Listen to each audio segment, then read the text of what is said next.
পরিবেশ পরিষ্কার পরিচ্ছন্ন রাখতে দেশবাসীকে সচেতন হওয়ার আহ্বান জানিয়েছেন প্রধানমন্ত্রী তারেক রহমান। এক ভিডিও বার্তায় তিনি এই আহ্বান জানান।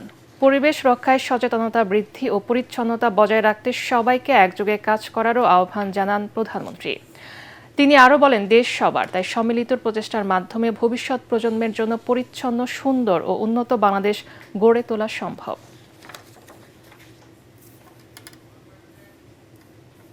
আমরা যদি নিজেরা সচেতন হই, যত্রতত্র যদি আমাদের ব্যবহারকৃত আবর্জনাগুলো যদি যত্রতত্র আমরা না ফেলে দিই, আমরা যদি একটি নির্দিষ্ট জায়গায় এই আবর্জনাকে জমা করি এবং নির্দিষ্ট উপায়ে যদি এটাকে পরে ধ্বংস করি, তাহলে যেমন আমাদের পরিবেশটি ভালো থাকবে, ঠিক একইভাবে আমরা আমাদের পরিবেশটাকে সুন্দরভাবে রাখতে পারবো। আমরা যদি আজকে থেকে প্রত্যেকে সচেতন হই, আমাদের হাতের আবর্জনা বা ব্যবহৃত আবর্জনা যদি নির্দিষ্ট জায়গায় সুন্দরভাবে আমরা গুছিয়ে ফেলি, তাহলে ধীরে ধীরে হয়তো আমরা আমাদের এই বাংলাদেশটাকে আবর্জনা মুক্ত করতে পারবো, সুন্দর একটি পরিবেশ গড়ে তুলতে পারবো। দেশটা তো আমাদের সকলের।